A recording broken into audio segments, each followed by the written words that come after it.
Why is this night different from all other nights? From all other nights. Answer Passover. Chag Sameach, everyone. Gesundheit. It's Passover times. Today's video, I'm gonna make us some matzo balls from a matzo ball soup. I already made the soup.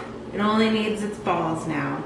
I know you're worried that the next 3 minutes are gonna be nothing but balls jokes. So let me just ease your nerves and tell you what I'm going to do is do my best to run through a Passover Seder as I make my balls. So what you need for your matzo balls is the obvious matzo meal, olive oil or some sort of vegetable oil, eggs, and some seltzer. Seltzer is what you use when you want your matzo balls to be like fluffy little clouds in a sky of chicken broth, dreams of the Jews. The alternative is, of course, the Manischewitz box mix for matzo balls. Oh, this is straight, it's not Manischewitz, but they're all the same to me. The thing about using a box mix is then if people like your stuff, you can't really brag about it because they're not really your balls, they're someone else's balls that you're passing off as your own. Promise this wouldn't be about balls. Get yourself a decent sized bowl. Crack your eggs. You got 4 eggs. Whisking. So you put a cup of matzo meal in after you whisk your eggs. 2 tablespoons of olive oil. And finally a 1/4 cup of seltzer. And then you'll season it with some salt and pepper to your taste. If you've never attended a Passover Seder, just know they're really not that long, but they just seem a lot longer because you're really hungry and you're just teased by all of these biblical snacks along the way. There's your Seder plate for one. The Seder plate has like a hard-boiled egg, the parsley, some choroset, Gesundheit, and that's kind of like an apple salad, like apple cinnamon. It's like the apple pie without the pie. Then there's like a bone of a lamb, I think, like the sacrificial lamb, death of the firstborn. You know the gist. There's some matzah, obvious. Oh, there's horseradish, which I don't know what it means, but it's like really like just bitter or something. Maybe that's the bitter herbs. No, I'm fairly certain that the parsley is the bitter herbs. And there's gefilte fish. Gefilte fish is like spam, but the fish version. I don't know what's in it. I like fish. I love Passover, but I'm not gonna eat any of your gefilte fish. Thank you very much. So you're like nibbling off of these throughout the Seder. You also dip your finger into your glass of Manischewitz and you put a little dot along your plate for each of the plagues. You drink a lot of wine throughout the Seder, which you think would make it a little more enjoyable, but honestly, like empty stomach and Manischewitz, it's just like your stomach is like, that's not what I want right now. First thing you start with in a Seder, I think, is just the story. The general story is like, Moses was born and like Pharaoh said, no one can have Jewish boys, so he was put into a river and then who should find him but Pharaoh's sister, and she doesn't know he's Jewish, maybe he wasn't circumcised. So then she's like, hey Pharaoh, check out this baby I found. Let's just raise him as our own, obviously. That's the obvious choice. So he grows up, he's working, he's doing his thing, and then a burning bush is talking to him like, yo, you gotta let my people go. He's like, I don't know how I'm gonna do that. So then he sends the plagues down. Let's see if we can name them. We got death of the firstborn, that's the go-to. We got toads. We got a lot of toads coming down.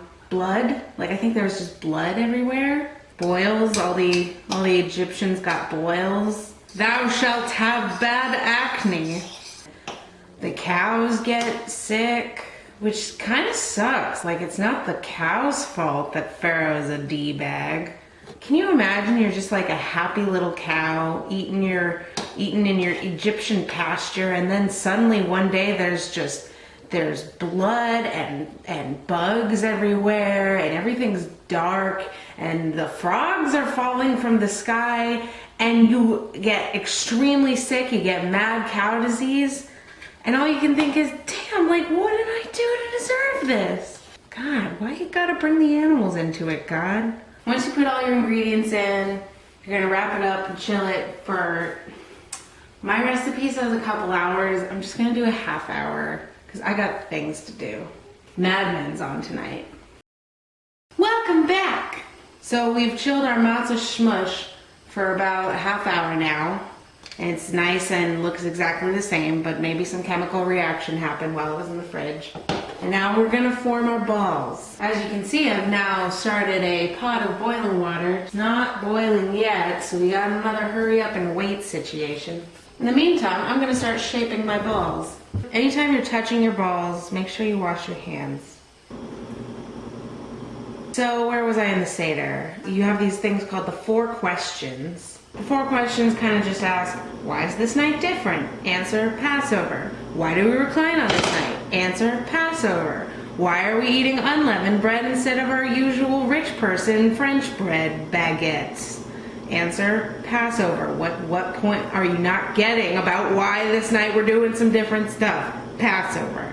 While we each have our own glass of wine so we can dot it up on our plates, we also leave a glass of wine for Elijah. Just like you'd leave your cookies for your Santa Claus, we leave a glass of wine for Elijah, and then by the end of the night, allegedly, the glass of wine is drinking by the beautiful spirit that is Elijah. Elijah, by the way, is the magical spirit that goes into all the Egyptian homes and carries out the death of the firstborn. You know, just like Santa.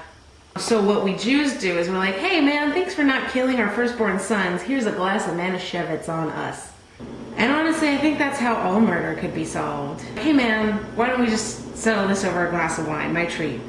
And the guy would be like, cool, yeah, that's fine. And then you become best friends and you share a glass of wine once a year for the rest of eternity. Ooh. All right, once you got your balls in the pot, you cover them and simmer them for about 30 minutes. Matzo balls take a long friggin' time, so reconvene in 30. Ugh. Look at it. Nice and fluffy, just like my mom's balls. I am sorry. I promised you guys a video with minimal balls jokes, and I don't feel that that is what I delivered. But it is an easy target, low-hanging balls, fruit. Once your matzo balls are done, you're just gonna plop them into your soup. Oh, what do you want from me? Happy Seders, everyone. Oh, I just got matzo goop on my iPhone. Hashtag Jewish problems.